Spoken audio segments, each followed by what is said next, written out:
Hello साथीहरु, नमस्कार। म हो बिनोद घले र फाइनली स्यामसङले बजारमा एउटा नयाँ लेटेस्ट फोन बजारमा लिएर आएको छ। त्यो पनि एकदमै सस्तो मूल्यमा, जसको नाम हो Samsung Galaxy M02s र यो फोन तपाईले किन्दा ठीक होला अथवा गलत होला त्यो तपाईलाई म बताउने छु र यसमा के कस्ता फिचर रहेका छन् त्यो पनि डिटेलमा म तपाईलाई बताउने छु। त हुन्छ त आउनुस् सुरु गरौँ।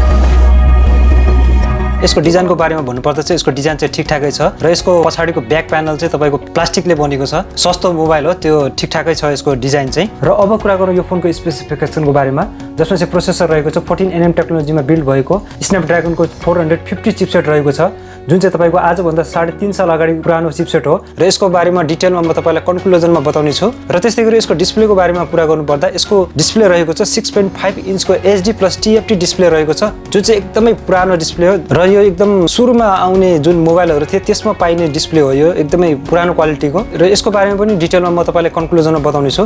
र त्यस्तै गरी यसको क्यामेराको बारेमा भन्नुपर्दाखेरि यसको अगाडि चाहिँ तपाईले देख्न सक्नुहुन्छ 5 मेगापिक्सलको सेल्फी क्यामेरा देख्न सक्नुहुन्छ र त्यस्तै गरी यसको ब्याक साइडमा तपाईले हेर्नुभयो भने ट्रिपल क्यामेराको बम्प देख्न सक्नुहुन्छ, जुन चाहिँ 13 मेगापिक्सलको मेन क्यामेरा रहेको छ र 22 मेगापिक्सलको डेप्थ प्लस म्याक्रो सेन्सर रहेको छ। र त्यस्तै गरी यसको ब्याट्रीको बारेमा भन्नुपर्दाखेरि यसमा स्यामसङले चाहिँ ब्याट्री चाहिँ तपाईको 5000 mAh को ब्याट्री दिएको छ यसमा चाहिँ, जुन चाहिँ मलाई चाहिँ एकदमै राम्रो लाग्यो। 5000 mAh को ब्याट्री दिएको छ र यसमा अर्को राम्रो चीज चाहिँ 15 वाटको फास्ट चार्जिङको सपोर्ट पनि दिएको छ, जुन चाहिँ एकदमै राम्रो छ। र यो फोनमा एकदमै अर्को एउटा राम्रो कुरा के दिएको छ भने यसमा USB टाइप C पोर्ट दिएको छ, जुन चाहिँ एकदमै राम्रो कुरा हो र जुन अहिलेको लेटेस्ट फोनमा पनि हामीले सबैमा यो देख्न सक्छौं। र त्यस्तै गरी यसमा तपाईले हेर्नुभयो भने ड्युअल सिम स्लट देख्न पाउनुहुन्छ, जुन चाहिँ 4G भोल्टी सपोर्ट रहेको छ। त्यस्तै गरी यसमा ब्लुटुथ तपाईले 5.0 देख्न सक्नुहुन्छ। त्यस्तै गरी तपाईले 3.5mm को अडियो ज्याक सपोर्ट देख्न सक्नुहुन्छ। त्यस्तै गरी यसमा FM रेडियोको सपोर्ट पनि तपाईले देख्न सक्नुहुन्छ। र यसको सफ्टवेयरको बारेमा भन्नुपर्दा चाहिँ Samsungको UI 1 मा बेस्ट तपाईको Android 10 भर्जनको पाउन सक्नुहुन्छ। र यो फोन चाहिँ तपाईले दुईवटा भेरिएन्टमा तपाईले पाउन सक्नुहुन्छ, जुन चाहिँ 3GB RAM र 32GB स्टोरेजमा तपाईले पाउन सक्नुहुन्छ। र त्यस्तै गरी अर्को भेरिएन्ट रहेको छ 4GB RAM मा 64GB स्टोरेजमा रहेको छ। त्यस्तै गरी यसको प्राइसको बारेमा भन्नुपर्दा चाहिँ यसको प्राइस चाहिँ तपाईले हाम्रो नेपालमा यसको बेस भेरिएन्टको प्राइस चाहिँ 15949 यानी कि अराउन्ड 16000 सम्म रहेको छ। र फाइनली अब यसको कन्क्लुजनमा मेरो ओपिनियनमा भन्नुपर्दा चाहिँ यसमा तपाईले एकदमै पुरानो वर्ल्ड टेक्नोलोजी जुन चाहिँ 3.5 साल पुरानो प्रोसेसर दिएको छ, जुन चाहिँ आजको समयमा चाहिँ एकदमै काम नलाग्ने प्रोसेसर हो, किनभने अहिलेको समयमा चाहिँ एकदमै हेभी एप र हेभी गेमिङहरु हामी पाउन सक्छौं। र त्यसमा चाहिँ तपाईले यो पुरानो आजभन्दा 3.5 साल पुरानो जुन प्रोसेसर छ यो प्रोसेसरले चाहिँ काम गर्ला जस्तो चाहिँ मलाई लाग्दैन। त्यस्तै गरी यसमा तपाईको जुन चाहिँ प्रोसेसर रहेको छ त्यो चाहिँ सिंगल च्यानलको LPDDR3 मेमोरी टेक्नोलोजीमा बनेको छ, एकदमै जुन स्लो हो, जुन चाहिँ एकदमै थर्ड क्लासको भन्छु म एक्चुअली एकदम अनेस्टली भन्नु पर्दाखेरि चाहिँ, किनभने अहिले चाहिँ तपाईको LPDDR4X टेक्नोलोजीमा तपाईको फोनहरु देख्न सक्नुहुन्छ, जुन चाहिँ एकदमै राम्रो स्मुथ चलेको देख्न पाउनुहुन्छ। त्यसैले यो अहिलेको जमानामा तपाईको 3.5 साल पुरानो प्रोसेसर त्यो पनि तपाईको सिंगल च्यानलमा LPDDR3 मेमोरी टेक्नोलोजीमा बनेको जुन यो फोन छ एकदमै काम नलाग्ने फोन हो। यो फोन चाहिँ तपाईलाई म रिकमेन्डेड गर्दैन कि तपाई यो फोन किन्नुस् भनेर। त्यस्तै गरी यो फोनको बक्समा तपाईले हेर्नुभयो भने 7.5 वाटको चार्जर तपाईले पाउनु हुनेछ र त्यो गुरो यो चार्जरले तपाईको चार्ज गर्दाखेरि चाहिँ 5000 mAh को ब्याट्रीलाई चाहिँ एकदमै टाइम लाग्ने छ र तपाईलाई घण्टौसम्म पनि पुर्ने पर्ने अवस्था हुन सक्दछ।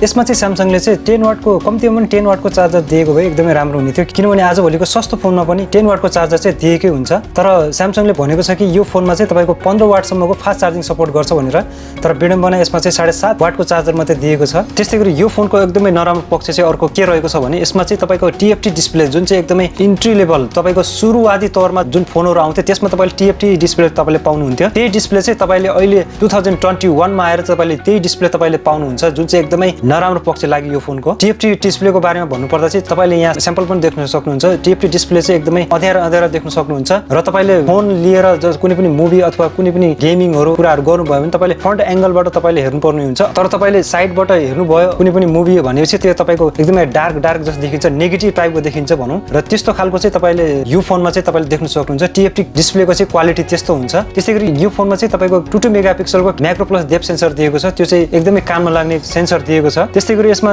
जिरोस्कोप सेन्सर चाहिँ छैन, तपाईको एकदमै युजफुल सेन्सर हो। त्यस्तै गरी यसमा फिंगरप्रिन्ट सेन्सर चाहिँ तपाईले यसमा पाउनुहुन्न, तर तपाईले फेस अनलकको चाहिँ सुविधा यसमा पाउन सक्नुहुन्छ। र फाइनली यसमा के चाहिँ राम्रो छ यो फोनमा भन्दाखेरि तपाईको 2 दुईटा चीज राम्रो लाग्यो यसमा 5000 mAh को ब्याट्री दिएको छ त्यो चाहिँ एकदमै राम्रो लाग्यो र त्यसै गरी अहिलेको जुन टाइप सी चार्जिङ पोर्ट छ त्यो अहिलेको जुन लेटेस्ट फोनहरुमा पनि हामी देख्न सक्छौं त्यो पोर्ट चाहिँ यसमा दिएको छ त्यो चाहिँ एकदम राम्रो लाग्यो यो दुईटा पक्ष राम्रो बाइक अरु चाहिँ कुनै राम्रो चाहिँ मैले यसमा देखिन त्यसैले यो फोन चाहिँ तपाईले किन्नुहोस् भनेर म चाहिँ तपाईलाई सपोर्ट गर्दिन किनभने सस्तो फोन छ अभियसली सस्तो फोन छ तर यो फोनको पैसामा अलिकति केही थप्नु भयो भने तपाईले यो भन्दा राम्रो फोनहरु तपाईले पाउन सक्नुहुन्छ जस्तै तपाईको पोको M2 तपाईले पाउन सक्नुहुन्छ त्यसै गरी तपाईले Redmi 9 पावर तपाईले पाउनुहुन्छ यो पनि सस्तो फोन हो तपाईले यसमा पनि तपाईले राम्रो परफर्मेन्स पाउन सक्नुहुन्छ त्यसै गरी तपाईले अर्को फोन Realme Narzo 20 तपाईले पाउन सक्नुहुन्छ त्यो पनि एकदमै सस्तो रेटमा छ त्यसैले यो Samsung को M02 फोन चाहिँ तपाईले किन्नुस् भनेर म तपाईलाई भन्दिन त्यसको साटो चाहिँ तपाईले यी जुन फोनहरु मैले तपाईलाई भने थिए त्यो फोनहरु चाहिँ तपाईले किन्न सक्नुहुन्छ हस्त साथीहरु यो फोनको बारेमा चाहिँ मेरो अनेस्ट ओपिनियन यही थियो